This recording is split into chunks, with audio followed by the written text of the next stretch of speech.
আসসালামু আলাইকুম সুপ্রিয় সুধী। আমি ডাক্তার মোহাম্মদ ইব্রাহিম খলিল।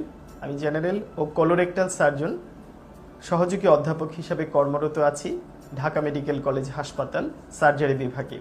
আর এখন আছি আমার সান্ধ্যকালীন চেম্বার পপুলার ডায়াগনস্টিক সেন্টার ধানমন্ডিতে।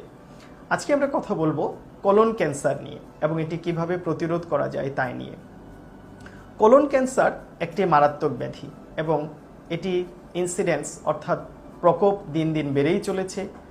ওয়েস্টার্ন কান্ট্রিগুলোতে এই কোলন ক্যান্সারের প্রকোপ সাধারণত 50-এর পর বলেই ধরে নেওয়া হয়, কিন্তু অত্যন্ত দুঃখের এবং পরিতাপের বিষয় হচ্ছে আমাদের দেশে এই কোলন ক্যান্সার 50 বছরের কম বয়সী রোগীদের ক্ষেত্রে বেড়ে যাচ্ছে এবং এগুলো অত্যন্ত মারাত্মক এবং খুব দ্রুত সময়ে বিভিন্ন জায়গায় ছড়িয়ে পড়ছে এবং রোগীরা মারা যাচ্ছে।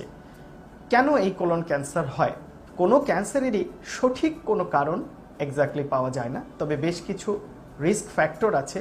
সাধারণত কোলনে যদি কোনো পলিপ হয়, সেই পলিপটাই পরবর্তীতে পরিবর্তিত হয়ে কোলনের ক্যান্সার আকার ধারণ করে।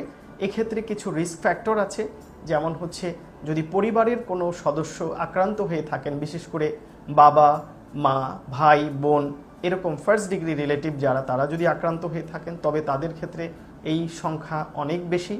আর সেকেন্ড ডিগ্রি যেমন দাদা, নানা বা এই ধরনের মামার যারা পরবর্তীতে আছেন, এদের মধ্যেও যদি থেকে থাকে, তা থেকেও কিন্তু কোলন ক্যান্সারের ইনসিডেন্স বেড়ে যায়। খাদ্যাভ্যাস এই ক্ষেত্রে একটি উল্লেখযোগ্য।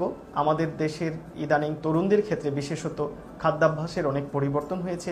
তারা ভেজিটেবল তো খেতেই চায় না, শাকসবজি খেতে চায় না, ফাস্টফুড বা মিট, বিফ এসব জিনিসের উপরেই তারা বেশি জীবনযাপন করে আজকাল। এটাও কিন্তু একটি উদ্বেগের ব্যাপার হয়ে দাঁড়িয়েছে। এছাড়া কায়িক পরিশ্রম বা শারীরিক পরিশ্রম তারা করতেই চান না, এটিও একটি রিস্ক ফ্যাক্টর হয়ে দাঁড়িয়েছে। কিভাবে বুঝবেন কোলন ক্যান্সার?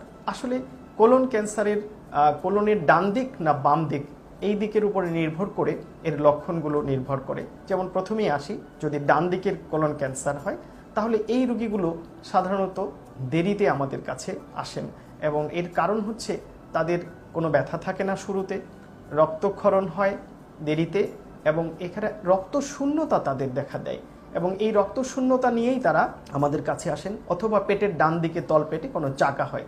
বাম দিকের যদি কোলন ক্যান্সার হয়, সেই ক্ষেত্রে কোলনে পায়ুপথে রক্ত যায়, রক্তর সাথে একটু বা মিউকাস যেটা যায় সেটা যায় এবং ঘন ঘন পায়খানায় যায়, বারবার টয়লেটে যায়, পেটের মধ্যে চাকা দেখা দেয় এবং আরও পরবর্তীতে কোনো সময় গিয়ে যখন মলদ্বারের বা বৃহদান্তের নালী